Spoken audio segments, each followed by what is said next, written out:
All right, welcome back here to the Hill on NewsNation. So as it fights for survival in the U.S., TikTok is now making its case as to why the app should not be banned. TikTok now claiming that last year here in the U.S., it contributed more than $24 billion to GDP growth, drove nearly $15 billion in small business revenue, and supported approximately 224,000 jobs, so says TikTok. Joining us now is the Commissioner of the Federal Communications Commission, Brendan Carr, an outspoken critic of TikTok. Commissioner, thanks for being with us here on the Hill. Appreciate the time. Nice to speak with you.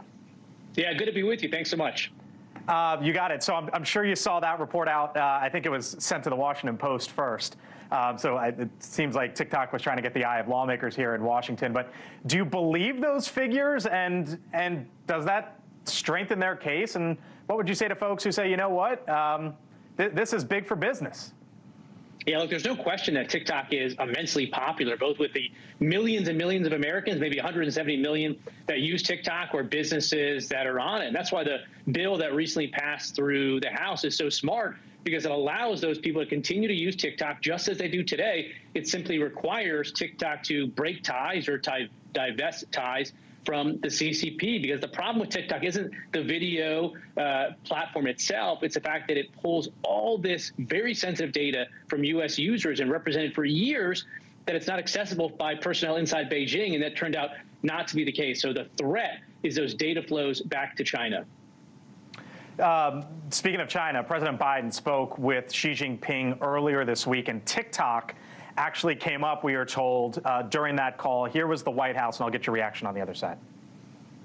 He made it clear to President Xi that this was not about a ban of the application, but rather our interest in divestiture, so that the national security interests and the data security of the American people can be protected. Is that the message that should have been sent to Xi Jinping, in your view?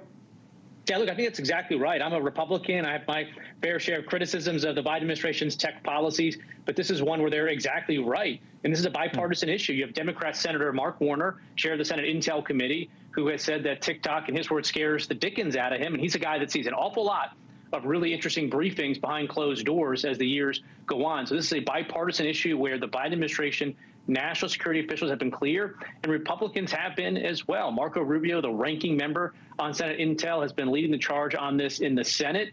And I'm very confident that this ultimately will pass the Senate as well. And the days of TikTok being beholden to the CCP are numbered. So if it passes in the Senate and President Biden signs it, then the two courses of action, the immediate course of action, would be to try to sell it to an American buyer. We had Kevin O'Leary, Shark Tank fame, Mr. Wonderful, on this show, sort of outline why he wants to buy it. Steve Mnuchin, the former Treasury Secretary in the Trump administration, someone I take it you know fairly well, wants to buy TikTok. What about this idea of an American buying TikTok, and would that allay your concerns?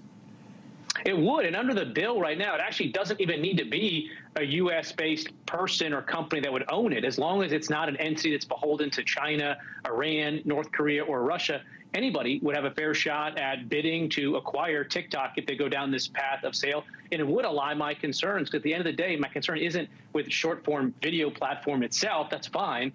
It's the fact that it is plainly beholden to the CCP. They've tried to cut off data flows to China. They've been unsuccessful as a company, not because they're bad people, but because structurally they are too closely aligned with the Communist Party of China right now.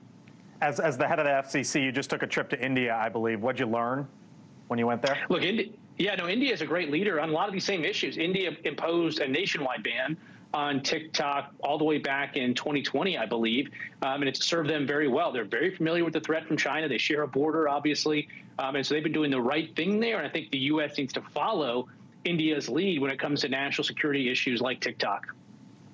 Brendan Carr, Commissioner of the FCC, nice to speak with you, and hope you come on back. Thank you, sir. Thank you for watching, and make sure you go to joinnn.com to find NewsNation on your television provider. And don't forget to click the red subscribe button below to get more of NewsNation's fact-driven, unbiased coverage.